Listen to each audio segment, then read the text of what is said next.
कि how long do you think it will take before he gets better?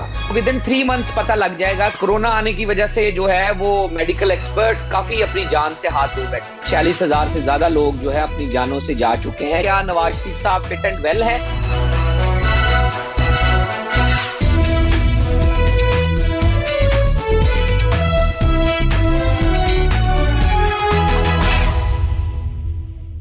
अस्सलाम वालेकुम and welcome to PJME's official YouTube channel. बड़ी बातचीत हो रही है कि नवाज शरीफ आएंगे नहीं आएंगे, क्या होगा उनका, लेकिन इसकी एक हिस्ट्री है और I have been part of that history. क्योंकि जब नवाज शरीफ लंदन में थे बहुत ये इन पे प्रेशर था कि जी आप रुक जाएं, ये करें वो करें, and he said no, I want to go back to Pakistan. Eventually हमने देखा कि पहले शहबाज गए, फिर वो वापस उनको रिपोर्ट किया, फिर नवाज गए, और ये जब आए तो इस फ़्लाइट के ऊपर मैं भी था और कई और लोग थे, लॉर्ड नज़ीर, मुस्तफ़ा खार, काफ़ी और प्रोमिनेंट लोग भी थे। लेकिन वहाँ उनके लॉयर भी आए हुए थे, बैरिस्टर अमजद मलिक। तो जहाज़ के अंदर जब ये थे तो ये फुटेज भी आप देख रहे हैं कि क्या हो रहा है, बातचीत हो रही थी कि क्या होगा क्या नहीं होगा। सारे बड़े अप्रीहेंसिव थे कि शायद नवाज शरीफ को डिपोर्ट कर देंगे या अरेस्ट कर देंगे। So it was all a chaotic situation. और वहाँ जो ये मनाजिर आप अपने चैनल अपने टीवी पे देख ही रहे हैं, तो दीज वर दी एक्चुअल आप कह लो the visuals of that moment. बड़े साल हो गए, आज नवाज शरीफ लंदन में है, मेडिकल ग्राउंड्स पे हैं, doctors are more well versed to speak on it. क्योंकि यहाँ मैं देखता हूँ कि बड़े बड़े लोग टेलीविज़न पे डॉक्टर्स बन जाते हैं, कोई हार्ट सर्जन हो जाता है, कोई हर किस्म का, and yet they don't know. इसी तरीके से हमने देखा है जब फ्लड आता है सब फ्लड एक्सपर्ट्स हो जाते हैं, कोरोना आता है सारे कोरोना एक्सपर्ट्स बन जाते हैं। बट दी एक्चुअल जो आप कह लो कि जो चीज़ होती है वो सिर्फ एक्सपर्ट्स के हाथ पे होते हैं। Conspiracy theories, yes we are masters of conspiracy theory, you know, unbounded. आज मेरे साथ यहाँ मौजूद हैं from London, well not London but from England, Manchester, barrister Amjad Malik. तो ये उनके ऑफिशियल लॉयर भी हैं। तो मैंने कहा आज इनसे बात करें और पूछें कि what is the actual story, Nawaz Sharif की एक्चुअल हेल्थ की क्या पोजीशन है, and what are the chances के that will he be able to come now और will he be able to come later on. तो यहाँ मैं बैरिस्टर साहब आपको सबसे पहले अस्सलाम वालेकुम कहूँगा, और ये मैं पूछूँगा, यही मेरा पहला सवाल है कि नवाज शरीफ साहब की जो एक्चुअल आप कह लो जो फिज़िकल कंडीशन है या मेडिकल कंडीशन है, इस पे ज़रा थोड़ी सी रोशनी डालें आप। जी बहुत शुक्रिया पीजे। मैं समझता हूँ कि नवाज शरीफ साहब की जो मेडिकल कंडीशन है वो it is a public knowledge. वो जेल से जब जिन हालात में आए हैं बरतानिया, तो उसके ऊपर मेडिकल बोर्ड बना है। कंसल्टेंट की राय थी कि उनको उनके प्लेटलेट्स जो हैं वो खतरनाक हद तक गिर चुके हैं और उनकी ऑलरेडी अंडरलाइंग जो कंडीशंस हैं, जो हार्ट कंडीशन है, वो अपने मुआलिज से इलाज करवाएं तो बेहतर है। तो हाई कोर्ट्स की रजामंदी से और गवर्नमेंट की जो है उनके अपने जेल में भी और जेल के बाद भी जो एक्सपर्ट्स हैं उनकी राय के मुताबिक वो यहाँ आए हैं। और यहाँ आके आपको पता है कि यहाँ डॉक्टर्स जो हैं वो हुकूमती या एग्जेक्टिव की मर्जी से ना ही डायग्नोज करते हैं ना ही ट्रीटमेंट करते हैं, तो उनका अपना एक हिसाब किताब होता है। कोरोना आने की वजह से जो है वो मेडिकल एक्सपर्ट्स काफी अपनी जान से हाथ धो बैठे हैं। पाकिस्तान जैसे हालात नहीं है बरतानिया में, यहाँ 46,000 से ज्यादा लोग जो है अपनी जानों से जा चुके हैं, जिनमें हेल्थ एक्सपर्ट्स, डॉक्टर्स, कंसल्टेंट्स भी शामिल हैं। तो उन हालात में क्योंकि हॉस्पिटल्स जो हैं वो स्ट्रिक्ट गाइडलाइंस और लॉकडाउन में ऑपरेट कर रहे थे, तो इसलिए उन्होंने इनकी कंडीशन को देखते हुए या इनकी हालत को देखते हुए तो इनको उन्होंने वो प्रोसीजर या वो इंटरवेंशंस जिसके लिए हॉस्पिटल में दाखिल होना जरूरी है, चाहे वो एंजियोग्राम हो या एंजियोग्राफी हो या चाहे वो आपका फर्दर प्रोसीजर हो, चाहे फॉर एग्जांपल कोई हार्ट की जो टेक्निकलिटीज हैं उसके ऊपर सर्जरी करनी हो, तो उसका उन्होंने अभी तक रिस्क जो है वो लेना मुनासिब नहीं समझा। So he is on treatment and he is keeping himself, वो चाह रहे हैं कि ये अपने आप को बाकी जो इनकी दूसरी कंडीशंस हैं उसमें अपने आप को बेहतर और नॉर्मल रखें, ताकि जैसे ही हालात साजगार होते हैं तो उनको अगर ऑपरेशन किया जाए या उनकी टेस्ट लिए जाएं या एंजियोग्राम या एंजियोग्राफी की जाए, तो वो बाकी कंडीशन जो हैं वो अगर एबनॉर्मल हो जाएं तो वो एंजियोग्राफी नहीं करते या एंजियोग्राम नहीं करते, तो वो he is keeping his patient fit and he is waiting and मेरा ख्याल में जल्द होना चाहिए प्रोसीजर, और जैसे ही वो उनका मेडिकली वो बेहतर होते हैं तो then there are other legal and political questions कि क्या होना चाहिए, उनकी अपीलों का या उनका वापसी का क्या होना चाहिए।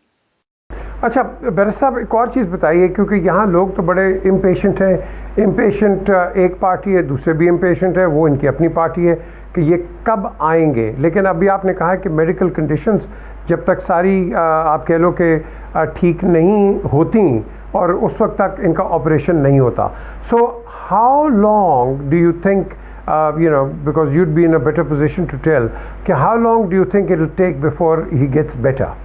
पीजे देखे, अगर तो मुझसे आप पूछें तो मेरे ख्याल में अगर एंजियोग्राफ हो जाए जल्दी तो विद इन 3 मंथ्स पता लग जाएगा कि उनका क्या आगे उन्होंने प्रोसीजर करना है, क्योंकि आप इतना लंबा नहीं करते। अदरवाइज अगर आप लेट करेंगे तो फिर वो उनको फ्रेश एंजियोग्राफी या एंजियोग्राम चाहिए होगा। आप ये नहीं कर सकते कि आप एक्सरे तो करें लेकिन उसका इलाज जो है वो लंबा डिले करें, नहीं तो फिर वही प्रोसीजर दोबारा करना पड़ेगा। सो आई वुड से कि अगर वो लेट्स से अक्टूबर में करवाते हैं एंजियोग्राफी या एंजियोग्राम, तो उनका डॉक्टर बता देगा कि नेक्स्ट 12 वीक्स में उनकी लिस्ट क्या है, उनकी अवेलेबिलिटी क्या है और कब वो उनको इन पेशेंट अगर कोई ट्रीटमेंट करनी है या प्रोसीजर करना है तो कर सकते हैं। तो that can be kept in mind. बाकी जो आना जाना है वापस, वो लीगल एंड पॉलिटिकल क्वेश्चंस हैं। पॉलिटिकली इस तरह के उनकी पार्टी अगर चाहे तो वो ये रिस्क ले सकते हैं, नहीं ले सकते हैं, ये डॉक्टर्स शायद रिकमेंड ना करें, ये उनका अपना फैसला होगा। लीगल अपीलें पाकिस्तान में गैर मौजूदगी में भी चलती हैं। बेनजीर साहबा का मुकदमा गैर मौजूदगी में चला था, आपको याद ही होगा, और सुप्रीम कोर्ट ने उनकी जो कन्विक्शन है वो क्वाश की थी, उनकी गैर मौजूदगी में की थी, मामला रिमिट किया था वापस नैब कोर्ट को और कोटेक्ना केस में। तो आपके पास नजीरें मौजूद हैं। पॉलिटिकल कंपल्शन जब आड़े आएगी या जब फैसले करने होंगे तो पाकिस्तान में फैसले हो जाते हैं जब करने। Acha, as far as Nawaz Sharif is concerned, because obviously the party is based, well, just on Nawaz Sharif. अब ये मुझे बताएं कि ये यहाँ कहा जा रहा है कि शायद इनको एक्स्ट्राडाइट किया जाए। Is there any likelihood that the British government, will tell him that he has to go back to Pakistan? I think it's a too hypothetical question, and I think it's too early. आप extradition से पूछने से पहले, मामला सब जुडिस है, तो पहले कोर्ट को सेटिस्फाई तो कर लें कि क्या नवाज शरीफ साहब फिट एंड वेल है कि वो वापस आ सकते हैं। अगर फिट एंड वेल हैं और वो असालतन वकालतन अपने वकील के जरिए कोर्ट में पेश नहीं हो रहे, या जो हाई कोर्ट ने इजाजत दी थी उसके तहत हाई कमीशन ने खत लिखा है, या वो गए हैं नवाज शरीफ साहब के डोर पे और कहा है कि हम आपका अपने कंसल्टेंट से मुआयना करवाना चाहते हैं या अपनी शेयर करें गवर्नमेंट ऑफ पाकिस्तान से अपनी रिपोर्ट्स, और वो अपने कोर्ट की इजाजत से कमीशन मुकर्रर करें और यहाँ के बरतानिया के दूसरे अच्छे डॉक्टर से उन रिपोर्ट्स को चेक करवा लें या मरीज का मुआयना कर लें। जब तक तो ये प्रोसीजर नहीं होता तो मेरा ख्याल गवर्नमेंट ऑफ पाकिस्तान इस पोजीशन में ही नहीं है कि वो पहले तो नवाज शरीफ साहब से ये कहे कि वो वापस आए, जब तक वो ये डिटरमिन ना कर लें कोर्ट के जरिए कि वो फिट एंड वेल हैं। जब वो फिट एंड वेल हैं तब ये देखना पड़ेगा कि क्या वो आ नहीं रहे मर्जी से या जानबूझ के अवॉइड कर रहे हैं। अगर वो जानबूझ के अवॉइड कर रहे हैं और कोर्ट सेटिस्फाइड है कि वो जानबूझ के अवॉइड कर रहे हैं, तो देन ये आता है मामला कि क्या उनको जबरदस्ती बरतानिया से पाकिस्तान ले जाने की कार्रवाई शुरू की जा सकती है, और अगर की जा सकती है तो उसके क्या इम्कान है। मेरे ख्याल में तो एक तो हमारा हवालगी मुल्जमान का मुआदा ही नहीं है, तो बरतानिया जो है फिर उसको अपने मेरिट पे देखेगा, और इस केस में, पर्टिकुलर इस केस में शायद प्रोसिक्यूशन या नैब या इस तरह की चीजें हायल ना आए। दो चीजें मद्देनजर होंगी कि क्या ये डॉक्टर समझता है कि नवाज शरीफ साहब की जेल में हालत खराब थी और यहां आने से उनकी हालत बेहतर हुई है और वो लाइन अप है ट्रीटमेंट के लिए, और ट्रीटमेंट उनकी जान बचाने के लिए जरूरी है। और अगर वो कंसल्टेंट की बात ये कहता है कि इनका जाना खतरे से खाली नहीं है और वो अगर जाते हैं तो उनकी हालत, मेडिकल हालत खतरे में आ सकती है, तो मुझे नहीं लगता कि इंडिपेंडेंटली ब्रिटिश गवर्नमेंट, एक फॉर्मर प्राइम मिनिस्टर जो 3 दफा वजीर आजम रहे हैं, उनको इस तरह की कार्रवाई का हिस्सा बनने देंगे। वो मेरे ख्याल में इसके ऊपर डिले करेंगे और शायद कोई फैसला ना करें। ना ही वो गवर्नमेंट ऑफ पाकिस्तान को नाराज करेंगे, ना ही वो मियां नवाज शरीफ के मामले में कोई ऐसा फैसला करेंगे जिनके मामले में कल उनकी हुकूमत आ जाए और उन्हें शर्मिंदगी का सामना करना पड़े कि हमने आपके मामले में कानून को मद्देनजर नहीं रखा। और हमारा कानून यहाँ का ये है कि nobody should be inhumanly and degradingly treated. तो अगर आप सिग्नेटरी हैं European Convention on Human Rights के 1950 के, और आप किसी ऐसे शख्स को हार्म्स वे में भेजते हैं जहां उसके साथ ऐसा सलूक होगा जो इंसानी हकूक की खिलाफ वर्जी होगी, तो बरतानिया कभी भी ऐसे शख्स को पाकिस्तान के हवाले नहीं करेगा जहां उनको मिस ट्रीटमेंट का खतरा हो, टॉर्चर का खतरा हो, या उनके साथ फेयर ट्रायल का मामला ना हो और उनके साथ जो है पॉलिटिकल रीजन की वजह से रिवेंजफुल जो है ट्रीटमेंट हो। अच्छा, ये इज देयर अ पॉसिबिलिटी, यहाँ भी एक स्कूल ऑफ थॉट है कि अगर वो यहाँ नहीं आ सकते हैं तो उनका ट्रायल पाकिस्तान एम्बेसी में वो कर लेंगे थ्रू वीडियो, या special court could be set up कि वहाँ आके इनका ट्रायल हो। Is there a possibility? क्योंकि हुसैन हकानी ने, इफ़ यू रिमेंबर, यहीं से एक वीडियो स्पीच भी की थी, आज स्टेटमेंट भी दी थी। जी, मंसूर एजाज वाले केस में वो उनका वीडियो रिकॉर्डिंग डेपोजिशन यहाँ से हुई थी, और मियां नवाज शरीफ के मुकदमे में ही जो है वो यहाँ से एक वकील और जो उनका एक्सपर्ट था, क्लिबरी एक्सपर्ट, उसने भी हाई कमीशन से बयान रिकॉर्ड करवाए थे इसी मुकदमे में। तो ये बादस क्यास नहीं है कि अगर जरूरत पड़े, क्योंकि ये अपील है पीजे, और आप समझते हैं कि जो ट्रायल होता है उसमें डिफेंस या प्रोसिक्यूशन विटनेसेस की जरूरत होती है, क्योंकि वो गवाहियां देते हैं। ये अपील है ऑन लीगल ग्राउंड के क्या जज अरशद मलिक ने कानून से मावरा कोई काम किया या कानूनी नुकात हैं कि उनकी जजमेंट चैलेंज हो। तो जो अपील होती है वो तो अपील के ऊपर तो वकील आपस में बहस करते हैं, वो नुकात पे, लीगल नुकात पे बहस होती है, वहां गवाहियां नहीं होती।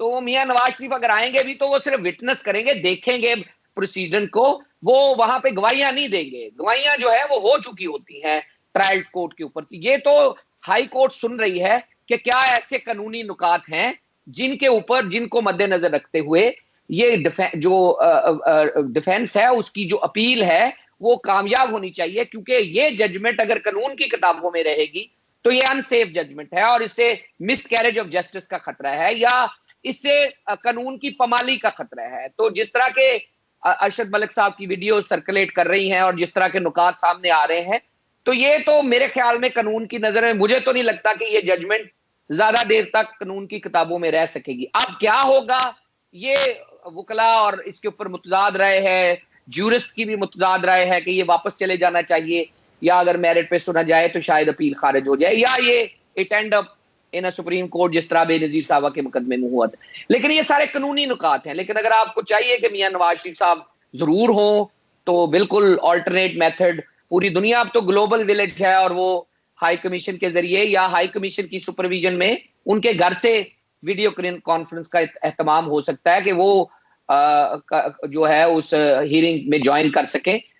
उनकी इतनी जरूरत नहीं है अपील के केस के दौरान, क्योंकि ये सारी जो बहस होगी वो नैब का प्रोसिक्यूटर जनरल बहस करेगा कि ये जजमेंट रहनी चाहिए, और दूसरी तरफ से मियां साहब के वकला बहस करेंगे कि ये कानूनी नुकात जो हैं, ये इन कानूनी नुकात के मुताबिक ये अपील जो है वो जो है अलाउ होनी चाहिए, और जो जजमेंट है वो सेफ नहीं है और उसको खारिज किया जाना चाहिए। अच्छा, लास्ट क्वेश्चन बैरिस्टर साहब, कि अगर नवाज शरीफ साहब ठीक हो जाते हैं और जब भी ठीक होते हैं तो ये मुझे बताएं कि फिर ऑब्वियसली इसका कोई पीरियड भी होता है कि that he needs proper rest या नो रेस्ट, और क्या the moment he gets a clearance and then he comes back to Pakistan, so what about that period where any patient is required to rest? देखिए पीजे, अगर तो intervention होती है और कोई प्रोसीजर होता है तो उसके बाद आजकल हार्ट कंडीशन में इतना ज्यादा लंबा वेट नहीं करवाते, रेस्ट के लिए वो रिकमेंड करके अस्पताल से तो घर भेज देते हैं। बाकी मरीज की अपनी चॉइस और उम्र और उसकी बाकी कंडीशंस के ऊपर होता है वो कितना रेस्ट करना चाहता है। मियां साहब के मामले में जितना मैं देखा है वो अगर हालात साजगार हुए तो इतना लंबा रुकने वाले आदमी नहीं है। वो हमने देखा ही है, बड़ा लोगों ने कहा है। 3 दफा जब आप वजीर आजम रहते हैं तो आप चीफ एग्जेक्टिव के तौर के आपके ऊपर, आपके नजर आपके लोगों के ऊपर भी होती है, अपनी पार्टी के ऊपर भी होती है, अपने मुल्क का वकार भी सामने होता है। तो ऐसे लोग ज्यादातर रुकते नहीं हैं अनलेस कोई अनइवन सिचुएशन हो या एक्स्ट्रा ऑर्डिनरी सर्कमस्टेंसेज हो और उनको लगे कि मेरा जाना जो है वो वैसे ही एक फ्यूटाइल एक्सरसाइज होगी, तो क्यों ना यहाँ रुकना पॉलिटिकल एक डिसीजन बन जाए। तो अगर वो मेडिकली फिट होंगे तो it will be purely a political decision कि आपने रुकना है या जाना है। जाने वाले इस वक्त हालात नजर तो नहीं आ रहे, वहां इकोनॉमिकली तो होगा लेकिन पॉलिटिकली इतना टर्मोइल नहीं है सड़कों के ऊपर कि वो एकदम से जहाज लेके चढ़े जाएं और कहें कि जी तैयार है हालात। जिस तरह 10 सितंबर 2007 में आप गए थे मियां साहब के साथ और मैं भी साथ था, तो मुझे लगता है कि वो देखेंगे, ऑब्जर्व करेंगे, when he is medically fit वो अपनी टीम से सलाह मशवरा करेंगे और हालात देखेंगे कि हालात पाकिस्तान के किस तरह के हैं।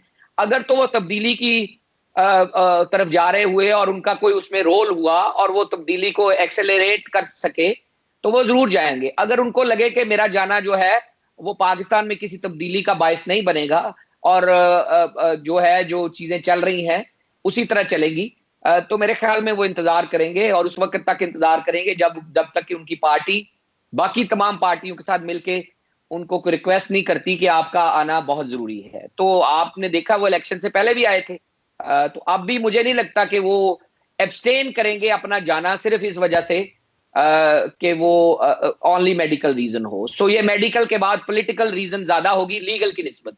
लीगल का मेरे नहीं ख्याल केस चल सकता है उनकी गैर मौजूदगी में भी, या अल्टरनेट मेथड यूज किए जा सकते हैं, वीडियो कॉन्फ्रेंस है, स्काइप है, हाई कमीशन में इंतजाम है, लगा हुआ है system.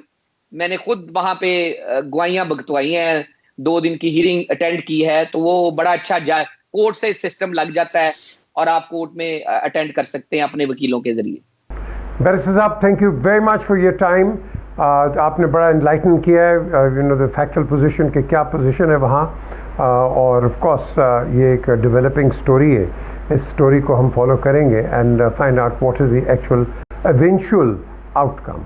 Look after yourself, look after the interests of Pakistan, and of course जिस तरह हम बार बार कहते हैं corona, don't take it lightly, it's a serious thing, you know, take all the precautions जो भी गवर्नमेंट के precautions हैं, ये मेडिकल जो precautions आपको बताई जाती हैं। Until the next time, खुदा हाफिज़।